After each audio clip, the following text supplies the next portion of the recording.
कहां का सत्यमेव जयते, कहां का सत्यमेव जयते। भारतीय न्याय व्यवस्था पर एक फिल्म वेब सीरीज बनाया गया है जिसका नाम है ब्लैक जस्टिस। देखिए किस तरह से भारत में न्याय प्रणाली का दुरुपयोग कर संविधान और लोगों के साथ खिलवाड़ किया जा रहा है। भ्रष्टाचारी और अपराधी भारतीय न्याय व्यवस्था के एवं कमजोरियों का नाजायज फायदा उठाकर पीड़ित परिवारों को कितना सताते हैं, तड़पाते हैं और कितना प्रताड़ित करते हैं। न्याय व्यवस्था और न्याय दिलाने वाले जिम्मेदारों के काम करने के तरीकों को बताया गया है। इसका सुंदर चित्रण निर्माता निर्देशक ने किया है। निर्देशक कपिल कक्कड़ ने पूरे न्याय व्यवस्था में लगे हुए धूल को समाज और देशवासियों के सामने रखने का प्रयास किया है। आम आदमी के साथ साथ ये फिल्म उनको भी देखना चाहिए जो संविधान का शपथ लेते हैं, जो जनता का प्रतिनिधित्व करते हैं। ये फिल्म उन माननीय न्यायाधीशों को भी देखना चाहिए जो लोगों को न्याय दिलाने की शपथ लेते हैं। ये फिल्म उन अधिवक्ताओं को भी देखना चाहिए जिनके पास पीड़ित व्यक्ति जल्दी न्याय पाने की आस लेकर जाता है। एक लाइन में कहा जाए तो ये ब्लैक जस्टिस फिल्म उन सभी को देखना चाहिए जो न्याय के क्षेत्र में काम करते हैं, जिन्हें इसी काम के लिए सैलरी मिलता है, फीस मिलता है और जिन्हें तमाम प्रकार के सरकारी सुख सुविधाएं मिलते हैं। हम उम्मीद करते हैं कि ब्लैक जस्टिस फिल्म से समाज में कुछ तो बदलाव जरूर होगा। जो न्यायिक व्यवस्था को पंगु बना दिए हैं उनमें आमूल चूक सुधार करने की ज़रूरत है। कृपया करके इस फिल्म को जरूर देखें। क्या ऐसे फिल्मों का प्रचार प्रसार होना चाहिए? क्या लोगों को अधिक से अधिक ये फिल्म शेयर करना चाहिए? मनोरंजन वाली फिल्में तो सभी देख लेते हैं, तो क्या हमारे जीवन को, घर परिवार और समाज को प्रभावित करने वाली फिल्म को नहीं देखना चाहिए? कपिल जी, मैं आपको धन्यवाद देता हूं और ये फिल्म बनाने के लिए, ये वेब सीरीज बनाने के लिए बहुत बहुत धन्यवाद।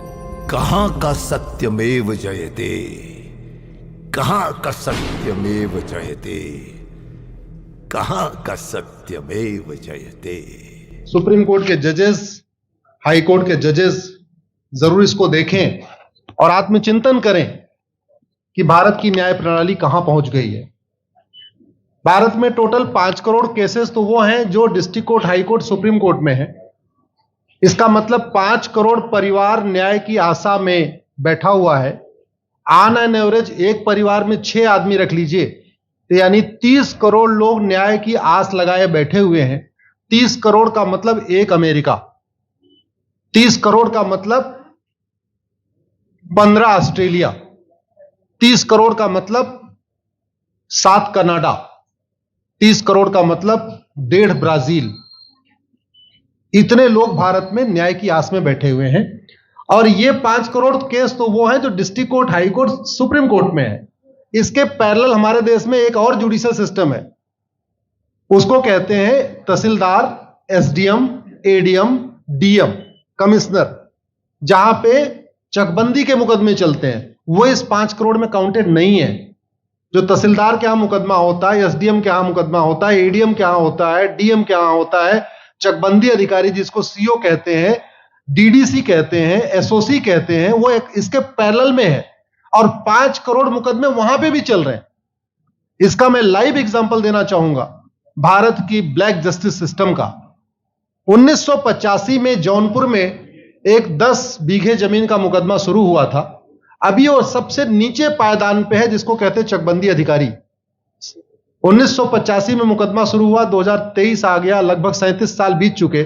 37 साल में यह नहीं तय हो पाया कि असली विल कौन सी है। 2 लोगों ने क्लेम किया, वो कह रहे हैं मुझे विल मिली है, वो कह रहे हैं मुझे विल मिली है। 37 साल में यह नहीं डिसाइड हो पाया असली विल किसकी है।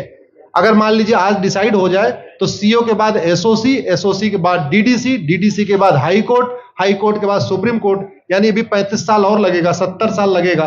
सेकंड जनरेशन मुकदमा लड़ रही है, ऑलरेडी सेकंड जनरेशन मुकदमा लड़ रही है और इसी स्पीड से काम हुआ तो मुझे लगता है थर्ड जनरेशन आके मुकदमा तब जाके सुप्रीम कोर्ट पहुंचेगा। दूसरा एग्जाम्पल, एक ग्लेरिंग एग्जाम्पल आपको देता हूं। 1971 के वॉर में पाकिस्तान में बम फेंकने वाले, पाकिस्तान के फौजियों के बहुत सारे बैंकर तोड़ने वाले एक कर्नल कबोत्रा है, पंचकुला में रहते हैं।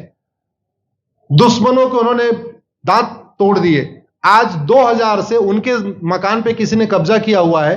2023 आ चुका है, 23 साल में वो अपने मकान को नहीं छुड़ा पाए, अभी मामला पंचकुला की डिस्ट्रिक्ट कोर्ट में है, उसके बाद चंडीगढ़ हाई कोर्ट जाएगा, फिर सुप्रीम कोर्ट जाएगा। तो 23 साल में वो सबसे नीचे पायदान पे है।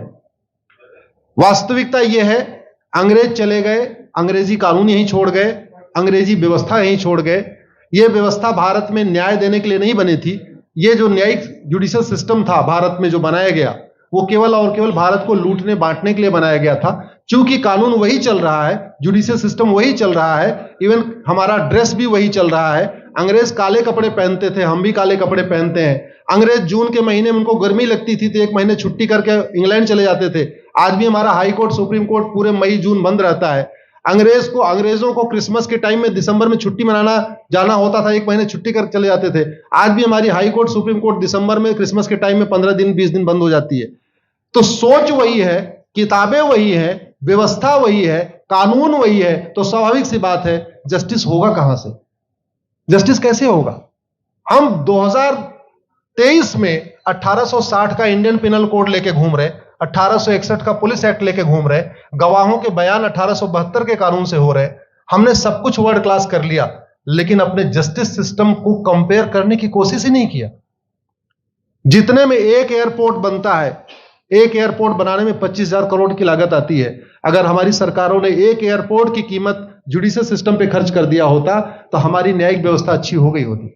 आज घटिया, चूंकि अकाउंटेबिलिटी नहीं है, जुडिशियल सिस्टम में कोई अकाउंटेबिलिटी नहीं है, किसी के साथ न्याय हो जाए अन्याय हो जाए कोई फर्क नहीं पड़ता, निर्दोष को जेल हो जाए जज की कोई अकाउंटेबिलिटी नहीं, दोषी को बेल हो जाए जज की कोई अकाउंटेबिलिटी नहीं, लाखों लाख लोग जेल में सड़ रहे हैं, लाखों धोखेबाज भ्रष्टाचारी बाहर घूम रहे हैं। मूल कारण है ब्लैक जस्टिस सिस्टम। आपने बहुत अच्छा आपने इस पे वेब सीरीज बनाया है और इस देश में world class airport, world class highway, world class shopping mall, सब कुछ वर्ल्ड क्लास बना लिया। इनफैक्ट अपना मोबाइल का डेटा सुरक्षित रखने के लिए हमारे सांसद, विधायक, जज आईफोन भी यूज करते हैं। अमेरिका का आईफोन यूज करते हैं हमारा डेटा सुरक्षित हो जाए। लेकिन भारत सुरक्षित हो जाए उसके लिए यह नहीं देखते कि जापान में कौन सा कानून है, अमेरिका में कौन सा कानून है, सिंगापुर में क्या अच्छा चल रहा है। कनाडा में रेंट का मामला एक डेट में खत्म होता है। सिंगापुर में अभी कुछ दिन पहले एक व्यक्ति के पास 900 ग्राम गांजा पाया गया, उसको फांसी हुई है। दोबारा वहां ड्रग स्मगलिंग होगी क्या? तो भारत में चाहे वो ड्रग स्मगलिंग है, माफिया राज है, ह्यूमन ट्रैफिकिंग है, इन सब के लिए हमारा जस्टिस सिस्टम जिम्मेदार है। कोई भी अपराध होता है उसमें 2 पक्ष होता है, एक पीड़ित, एक अपराध करने वाला। जो पीड़ित होता है वो चाहता है जल्दी उसको न्याय मिल जाए, अपराध करने वाला चाहता है मुकदमा लंबा चले।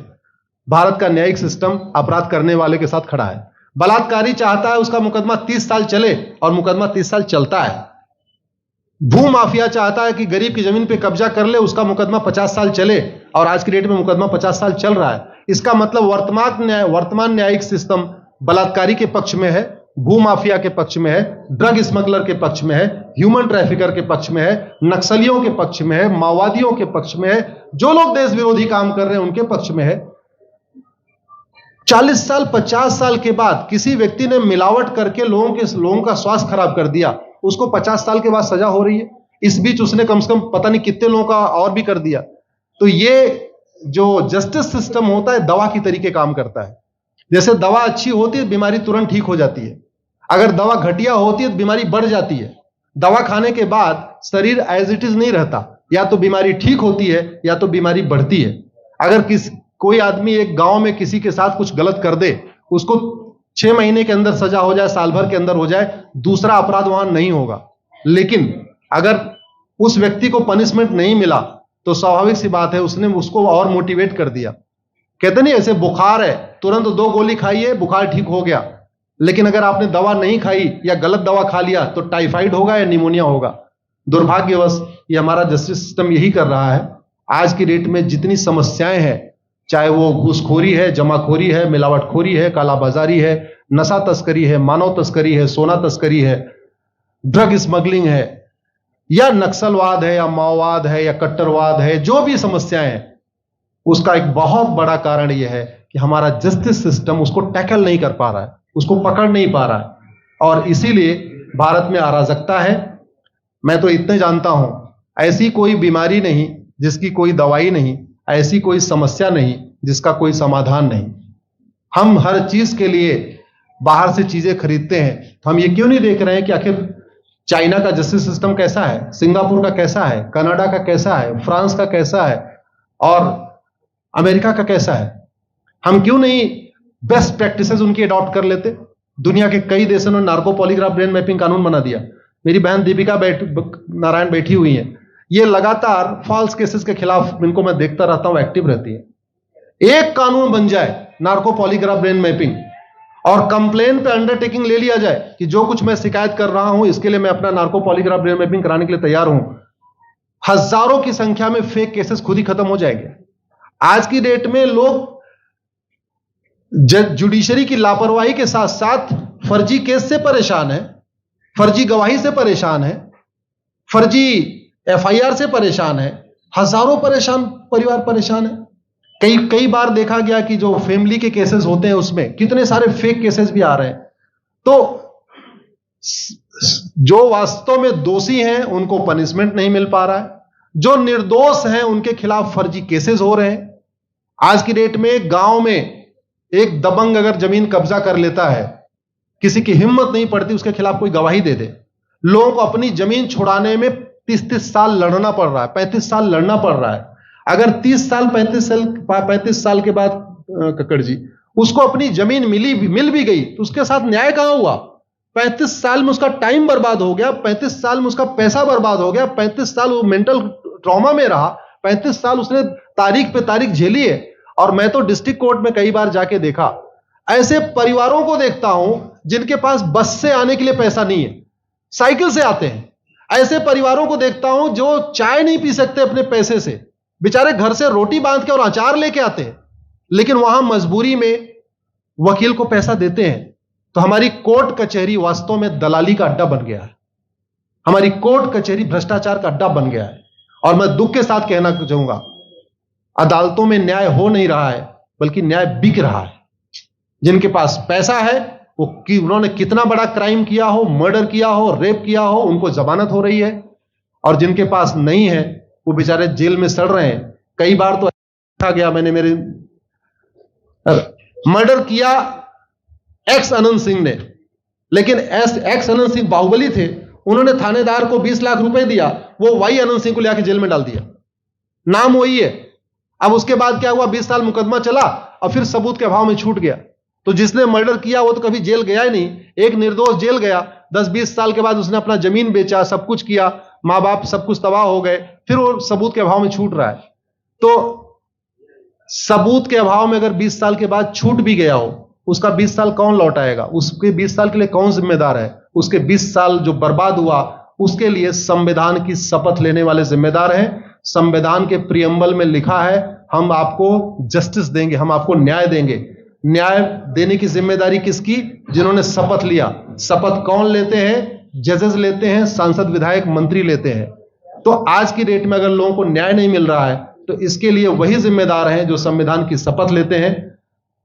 संविधान की शपथ लेने वालों को वेतन भत्ता गाड़ी बंगला इसीलिए मिलता है कि लोगों को न्याय मिल सके, फास्ट जस्टिस मिले, कंप्लीट जस्टिस मिले।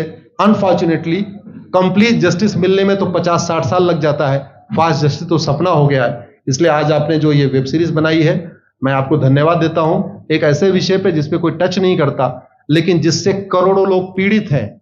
मैंने कहा ना, 5 करोड़ लोग सीधे district court, high court, supreme court के केसेस से पीड़ित हैं और 5 करोड़ मुकदमे एसओसी, डीडीसी, तहसीलदार के यहां चल रहा है।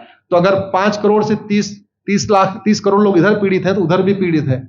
वास्तव में बहुत बड़ी संख्या भारत में इसी से पीड़ित है। और अपराध, भ्रष्टाचार और जितनी भी अराजकता चल रही है उसका मूल कारण भी यही है। जस्टिस सिस्टम अच्छा हो जाए, कानून सख्त हो जाए, कानून का खौफ पैदा हो जाए, न्यायपालिका का खौफ पैदा हो जाए, और ये थाने जो दलाली के अड्डे बन गए हैं, तहसील जो दलाली का अड्डा बन गया है, डिस्ट्रिक्ट कोर्ट जो कमीशन खोरी का अड्डा बन गया है, अगर इस पे कंट्रोल हो जाए तो वास्तव में भारत में फिर से राम राज्य आ सकता है।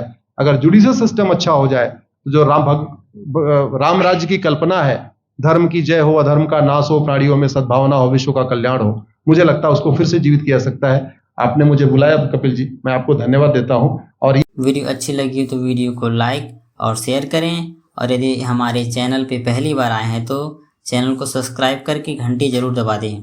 नमस्कार।